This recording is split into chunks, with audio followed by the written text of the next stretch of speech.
안녕하세요. 배신의 장미입니다. 오늘의 사연 지금 시작합니다. 결혼 12년 차 일남일녀를 키우고 있는 가정주부입니다. 저는 결혼과 동시에 직장을 그만두었습니다. 사실은 결혼을 하고도 일을 계속하고 싶었어요. 제 직장은 서울이고 남편의 직장은 춘천이에요. 그랬기에 신혼집을 정하는 것부터 보통 일이 아니었습니다. 중간 지점으로 잡는다고 해도 거리가 서로 워낙 머니 매일 출퇴근에 녹초가 될 우리 둘이 눈에 훤히 그려졌거든요. 결국 저희는 신혼집을 춘천으로 얻게 되었습니다. 그렇게 정하게 된 결정적인 이유는 저는 계약직이었고 남편은 정규직이었거든요. 직장의 규모를 떠나 고용 형태를 보았을 때 저보다는 남편의 직장이 더 낫다고 판단이 되어 함께 상의하여 그렇게 결정하였습니다. 시댁은 서울이었습니다. 그런데 3년 전 저희 집에서 30분 정도 걸리는 곳으로 전원생활을 하신다며 내려오셨습니다. 차로 30분 거리이니 아주 가까운 것도 그렇다고 먼 것도 아닌 거리였지요. 그렇다 보니 시부모님 두 분은 갖은 이유로 툭하면 저희를 불렀습니다. 그러면 가서 같이 밭도 메어 드려야 했고 풀도 뽑아야 했고 잔디도 깎아 드려야 했습니다. 저희 시부모님은 아껴 쓰는 게 몸에 배이신 분들입니다. 그렇다 보니 자연스레 남편도 그럽니다. 연애할 때는 돈을 좀 잘 아끼는구나 싶은 정도였지 흠이 될 정도는 아니었어요. 굳이 비싼 레스토랑은 안 가더라도 제 눈에는 쓸 때는 쓰는 걸로 보였으니까요. 무엇을 살 때에도 비교를 하면서 꼼꼼하게 저렴한 곳에서 혜택을 더 주는 것을 샀고 제가 무언가 필요하면 남편은 인터넷으로 검색을 하여 더 좋은 조건으로 잘 살 수 있도록 도와주었습니다. 그런 점을 단점이라고 생각한 적은 없어요. 그렇다고 시댁이 못 사는 것도 아닙니다. 아낄 땐 그렇게 아끼지만 써야 할 땐 또 아낌없이 쓰거든요. 전원 주택도 살기 좋게 평범하게 잘 지어서 내려오셨고 저희 결혼할 때도 집 마련에 보태라고 일부 지원도 해주셨어요. 저는 결혼을 하고 쭉 생활비를 받아서 썼습니다. 가계부를 쓰라고 하는 정도는 아니었지만 남편은 지출에 대해서 종종 물어봤고 반찬으로 고기 반찬이 자주 나오거나 하면 고기는 일주일에 한 번 정도 먹어도 된다느니 휴지는 한 장만 뽑아서 쓰라고 하거나 아이가 어릴 때 물티슈로 닦으면 수건으로 빨아서 쓰면 되는 걸 아깝지 않느냐고 잦은 잔소리를 했습니다. 경험해 보신 분들은 아시겠지만 습관화가 된 행동을 다른 이가 잘못되었다고 지적을 하면 매번 뭐라고 하면 그게 얼마나 스트레스 받는지 아시죠? 제가 과소비를 하는 사람도 아닙니다. 저도 다 생각이 있어서 사용하고 하는 행동들인데 남편은 자신의 기준에서 조금만 벗어나면 그렇게 이야기를 하더군요. 시댁에 가서도 그렇습니다. 나의 어떤 행동을 또 지적할지 몰라 눈치 보면서 조심스럽게 행동을 했어요. 이건 저의 분명한 단점인데 사실 제가 전등을 잘 안 끄고 다녀요. 그건 결혼 전부터 친정 엄마도 지적을 했던 부분인데 의식적으로 전등을 꺼야겠다고 계속해서 생각을 하면 끄는데 무의식적으로 방에서 나오거나 할 때면 못 끄는 경우도 덜어 있긴 합니다. 그때는 명절이었습니다. 전날 시댁의 작은 방에서 잠을 잤었고 아침에 일어나 상을 차리기 위해 주방 일을 하고 있는데 아버님께서 절 부르시더니 며느라, 자고 일어났으면 그냥 거실로 나오면 되지. 불을 왜 켜니? 해 금방 든다. 금방 날이 밝아질 텐데 말이야. 너는 별 생각 없이 행동하는 건지 모르겠는데, 그러면 안 되는 거야. 그거 다 낭비야. 겉은 열면 밝은데 왜 쓸데없이 불을 켜? 제가 일어나서 방에 불을 켰는데 그걸 안 끄고 나왔나 봅니다. 솔직히 불 켠 기억도 없었어요. 분명한 건 제가 잘못한 건 맞습니다. 아버님께서는 이렇게 돈이 줄줄 새는 거라면서 며느리는 설거지할 때도 물을 줄줄 틀어놓더라. 내가 한마디 하고 싶었어. 당신은 애를 어떻게 가르친 게야? 어? 그게 다 생돈인데 아끼고 살아야지. 라고 하십니다. 그 일이 있고 나서부터는 정말 꺼진 불도 다시 본다고 방금 내가 지나온 길에 전등을 켜진 않았는지 그걸 내가 끄고 오긴 했는지 다시 한번 살펴보곤 했습니다. 그렇게 시부모님은 작은 것을 아껴야 한다며 미처 생각하지 못한 것들을 일일이 지적하면서 절 잡았습니다. 제가 칠칠치 못하다고 하셨지요. 그런데 그 피가 어디 가겠어요? 남편도 그럽니다. 아이가 초등학교 올라가서 친구들이 하나 둘씩 학원도 다니고 태권도며 피아노며 예체능 위주로 많이 다니니 다니고 싶었나 보더라고요. 하루는 제게 그럽니다. 태권도를 다니고 싶다고요. 당시 학원비가 주 5회에 13만 원이었어요. 아이가 너무 다니고 싶다고 하기에 학원에 가서 상담을 받았고 보내게 되었습니다. 그로부터 이틀 뒤 남편은 태권도 도복을 빨아 널어 놓은 걸 보더니 어디서 난 거냐고 묻습니다. 그래서 태권도에 다니게 되었다고 했어요. 그러자 남편은 그냥 뛰어놀면 될 것을 무슨 돈까지 줘가며 아무것도 모르는 1학년짜리를 태권도 학원에 보내냐고 합니다. 전문적으로 할 것도 아니면서 예체능을 학원까지 다니며 배우는 것은 너무 돈이 아깝다고 합니다. 그러면서 월 13만 원이면 자기 한 달치 밥값이라고 하며 당장에 환불받아 오라고 합니다. 그날 남편이랑 대판 싸웠어요. 다른 것도 아니고 아이 교육비로 그리 나오니 솔직히 화가 나더라고요. 아이의 친구들은 다 다니는데 학교 끝나고 놀이터 가면 다른 애들은 다 학원에 가서 우리 애만 덩그러니 혼자 놀다 와야 하는데 그런 걸 모르는 거죠. 다른 집 아이들은 유치원 때부터 학습지도 하고 영어도 배우고 피아노도 배우러 다니는데 우린 여태 아무것도 가르치지 않은 거라고 했습니다.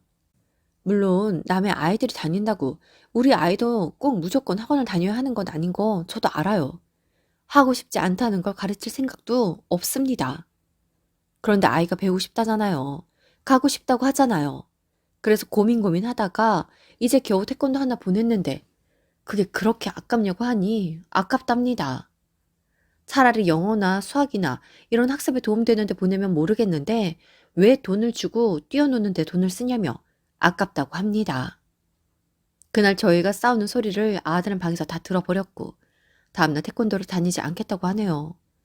제가 아니라고 다녀도 된다고 했습니다. 그러자 아들이 자기가 태권도를 다니면 아빠한테 엄마가 소리를 지르기 때문에 다니고 싶지 않아졌다고 합니다.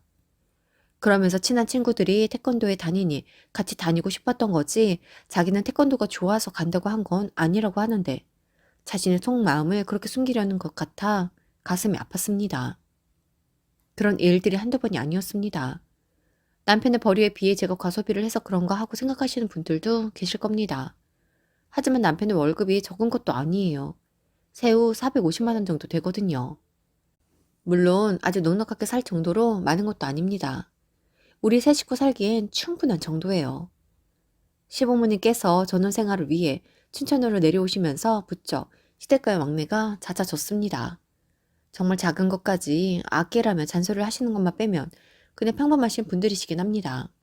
시부모님은 집 앞의 텃밭에 상추도 심고 부추도 심고 이것저것 조금씩 농사를 지으십니다. 어르신들은 그러시려고 전원생활을 하시는 것도 있지요. 저희는 시댁에 한 번씩 갈 때마다 야채들을 조금씩 얻어왔습니다. 저희 가는 날이면 어머님께서 이것저것 잔뜩 뜯어 놓으시며 가지고 가라고 하셨거든요. 그런데 하루는 어머님 아버님이 지나는 길이라며 수확한 야채를 나눠주러 오신다고 하더라고요. 잠시 후 집에 오신 시부모님은 양손 가득 부추, 상추, 파, 가지 등등을 봉지에 바리바리 담아 오셨습니다. 솔직히 너무 많아서 저걸 다 어쩌나 싶었지만 잘 먹겠다고 인사를 드렸어요. 그런데 갑자기 어머니께서 목이 마르시다며 냉장고 문을 여시더라고요. 분명 정수기는 싱크대 옆에 있는데 말이죠. 제가 뭐라 이야기할 틈도 없이 빠르게 냉장고 문을 연 어머님은 어머, 얘, 너 이거 뭐니? 네? 뭐가요? 뭐가요? 이거 뭐냐고! 이 파! 너, 이거 마트에서 산 거니? 아, 얼마 전에 파가 없어서 하나 샀어요. 왜 어머니? 네가 참 한 번씩 꼭 이러는구나. 아, 집에 널린 게 파인데 이걸 왜 사 먹어? 우리가 사 먹지 말라고 열심히 키우고 있잖아. 어머니 다른 게 아니라 저녁을 하려는데 마침 파가 똑 떨어져서 집 앞 마트에서 사온 거예요. 다른 이유는 없어요. 없으면 가지러 오면 되잖아. 그것도 귀찮아서 안 온 거야? 아니면 우리가 줄 때까지 파 말고 다른 거 넣어서 해 먹으면 되지. 안 그러니? 이런 걸 보고 돈이 줄줄 샌다고 하는 거야. 너는 시집 온 지 몇 년 되었는데 아직도 그걸 모르니? 이런 말을 한 번, 두 번 해? 순간 눈물이 핑 돌더군요. 파, 그거 1,500원짜리 하나 그거 산 게 뭐 그렇게 잘못한 일인 건지. 그깟 파 한 단 때문에 생각이 없다는 소리를 듣게 되었습니다. 어머니 말씀대로 가지러 갈 수도 있겠죠. 그런데 당장이 저녁 시간이고 그래서 요리를 하던 중인데 왕복 1시간을 다녀가는 건 너무 비효율적인 거 아닌가요? 그리고 그 1,500원 아끼려고 1시간을 운전해서 가면 그 시간과 기름값은 공짜 아니잖아요. 안 그래요? 그래도 제가 파를 가지러 어머님 댁에 갔어야 했나요? 아니면 제 요리에 그 1,500원도 못 쓰고 다른 것으로 대체해야만 하는 건가요? 평소 같았으면 그냥 네 하고 말았을 건데 그날은 너무 억울하고 화가 나서 어머님께 저렇게 이야기를 하고 말았습니다. 어머님은 제가 잘못을 하고도 잘못한 줄 모른다며 기가 막혀 하시더군요. 그날 이후로 생각이 많아졌습니다. 이게 다 내가 경제력이 없어서 그런 건 아닐까. 내 자식 내 마음대로 학원도 못 보내고 파 한 단 사는 것도 구박을 받고 눈치를 봐야 하는 것일까? 하는 생각이 들었습니다. 그래서 남편에게 이제 아이들도 어느 정도 컸으니 아이들 학교 보내고 오전에 아르바이트라도 하겠다고 했습니다. 그러자 남편은 듣던 중 반가운 소리라면서 저에게 제 용돈은 스스로 벌어 쓰라고 하더군요. 그 말이 어이없긴 했지만 우선은 제가 무엇이 되었든 일을 시작해야겠기에 그냥 남편의 말에 반응하지 않았습니다. 그렇게 전 동네 반찬 가게에서 알바를 시작했습니다. 그렇게 일을 해 돈을 버니 얼마 안 되는 돈인데도 너무 기쁘더라고요. 사장님 옆에서 잔심부름도 하고 재료도 소분하고 손님이 오면 응대도 했습니다. 제가 첫 월급을 받은 날 남편이 제게 그러더군요. 거기서 알바하면 얼마나 버냐? 하루에 4시간밖에 안 해서 그리 많이 벌진 못해. 왜? 네가 버는 만큼 생활비 덜 주면 되는 거잖아. 뭐라고? 생활비는 생활비고 이건 당신이 말한 대로 내 용돈 버는 거야. 나 이 돈으로 애들 학원도 보내고 나도 살림도 좀 넉넉하게 살려고 버는 거라고. 무슨 소리야. 우리는 부부야. 공동체야. 너도 벌면 버는 것 중에 일부 가정을 위해 쓰고 저금도 하고 해야지. 안 그래? 그렇게 남편과 다툼이 시작되었고 결국 제가 졌습니다. 돈이 힘이라고 했던가요? 저와 아무리 얘기를 해도 제가 호락호락하지 않자 그냥 생활비를 끊겠다고 합니다.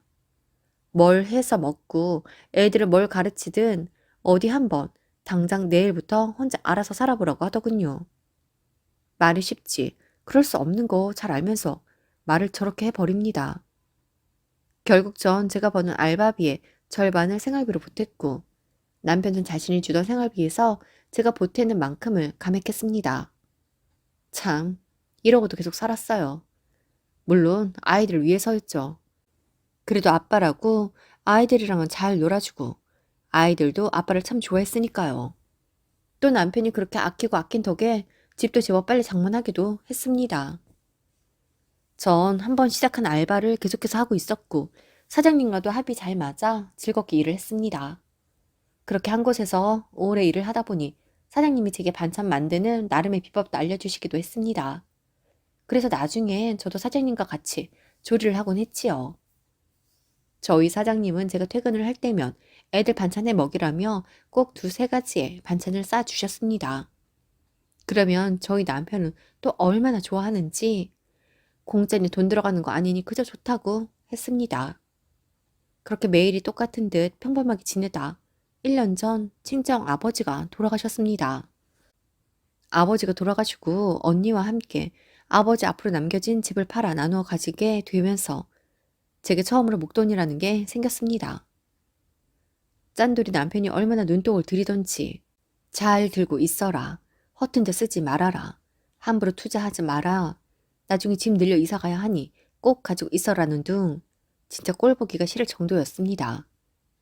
그런데 그만 제가 사고를 치고 말았습니다. 그 돈으로 덥석 작은 가게를 임대하였고 반찬 가게를 열었어요. 그게 바로 6개월 전이었습니다.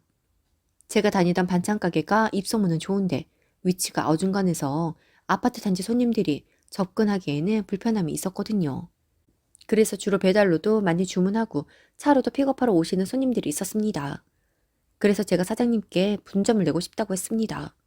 저희 아파트 상가에 마침 공실이 난 상가가 있기에 그곳에서 2호점을 내고 싶다고 했어요. 그러자 사장님께서는 기꺼이 그렇게 하라고 하셨고 제가 반찬 가게를 오픈하는데 직접적으로 많은 도움을 주셨습니다. 그 반찬 가게에서만 3년을 넘도록 일을 해봐서인지 진짜 자신이 있었어요. 잘 될 수 있다고 생각이 들었습니다. 맨땅에 헤딩도 아니고 사장님이 초반에는 많이 도와주시겠다는데 못할 게 뭐가 있을까요? 가게를 계약하기 직전 남편에게 통보를 했습니다. 상의를 하면 무조건 반대할 것 같아서 통보를 했어요. 역시나 남편은 길길이 날뛰면서 또 부부 공동체 어쩌고 저쩌고 하며 공동의 재산인데 마음대로 일을 벌린다고 난리더군요. 그러면서 제게 반찬 가게를 열 거면 이혼을 하자고 합니다. 그 사이 시부모님에게도 이야기를 했는지 30분 거리를 15분에 날아오다시피 하셔서는 이래서 돈을 모르는 사람이 돈을 쥐고 있으면 안 된다고 하시며 당신들이 관리를 해줄 테니 당장에 내놓으라고 그 가게 해보기만 하라며 난리네요. 아니, 내가 내 아버지가 남긴 유산으로 내가 하고 싶은 일을 하겠다는데 뭐가 잘못되었다고 이러는지 이해가 안 갔습니다. 그 돈으로 도박을 하는 것도 아니고 투기를 하는 것도 아니고 흥청망청 소비를 하겠다는 게 아닌데 가게를 해 돈을 벌어보겠다는데 왜 저러는지 알 수가 없었어요. 정말 제가 가게를 운영하면 안 된다고 생각하세요? 당연하지. 가게는 뭐 아무나 하니? 그러다가 망하면 쪽박 차는 거야. 쪽박. 그냥 그 돈 쥐고 있어. 또 사고 칠 것 같으면 그냥 나한테 맡겨. 그게 제일 안전하다. 아, 그렇게 생각하시는구나. 내가 내 아버지 유산으로 안정적인 가게를 해도 안 되는 거구나. 아, 얘가 뭐라고 중얼거리는 거야? 알겠어요. 그래, 잘 생각했다. 통장 가져와 봐. 저 이 사람이랑 이혼할게요. 뭐, 이혼? 아, 너 지금 뭐 하자는 거니? 저희 아버지가 물려준 재산으로 제 일을 해서 이 사람, 그리고 어머님, 아버님이 그 좋아하는 돈 좀 벌어보겠다는데 이렇게 정신 나간 사람 취급하면서 난리를 치는 이유를 모르겠어요. 또 얘기해줘. 그러다 망하면 다 날아가는 건데? 사업 그거 누가 그렇게 쉽게 하는 줄 알아? 고작 알바 조금 해놓고는 허파에 바람이 들어가서는 아들, 엄마가 그랬잖아. 마누라 밖으로 내돌리는 거 아니라고. 내가 이럴 것 같더라니. 어머님께서는 돈 몇 푼 벌어보더니 허파에 바람이 들어갔다며 화를 내셨고 아버님은 연신 그 돈을 건드리면 가만히 있지 않겠다고 으름장을 놓습니다. 대체 그 돈에 대한 권리도 없는 사람들이 왜 저러는지 이해를 할 수 없었어요. 그들이 그러던가 말던가 저는 계획대로 계약했습니다. 가게 계약을 하던 날 남편에게 계약서를 사진으로 전송을 했고 그 사진을 받아본 남편이 제게 결국 사고를 쳤냐며 이런 식이면 우리에게 남는 건 이혼뿐이라기에 분명 이혼 이야기는 당신이 먼저 꺼낸 거라고 알겠으니 이혼하자고 했습니다. 이혼을 하기까지 남편을 비롯해 어머님, 아버님까지 하루가 멀다 하고 쫓아와서는 사람 진을 빼곤 했지만 전 이혼을 해버렸어요. 대체 내가 뭐가 부족해서 생활비도 마음대로 못 쓰고 내 새끼들 학원도 눈치 봐가며 보내야 하는지 모르겠더군요. 게다가 내가 내 아버지 유산으로 가게를 차려서 돈 좀 벌어보겠다는데 왜 쥐들이 그 난리인지. 아마도 그 돈이 탐나서 그랬던 거겠죠? 반찬 가게를 할 게 아니라 절 꼬셔서 받아내어 다른 데 쓰고 싶었던 거겠죠. 지금 전 이혼을 했고 반찬 가게를 운영 중입니다. 아파트 상가에 위치해서 그런지 손님들도 많아 매일 오전 9시면 당일분 예약으로 솔드아웃이 될 정도입니다. 저희 아이들은 다니고 싶은 학원도 마음껏 다니고 있어요. 피아노를 그렇게 배우고 싶어 하던 딸은 피아노 학원을 다니고 태권도를 다니고 싶어 하던 아들은 태권도도 다니고 있습니다. 아이들에게 함께 지낼 아빠가 이제 없다는 것이 마음 한켠으로 좀 아리긴 하지만 그래도 분명 제 선택이 아이들과 저를 위해 틀리지 않았다고 생각합니다. 오늘도 함께 해주셔서 감사합니다. 여러분, 행복하세요.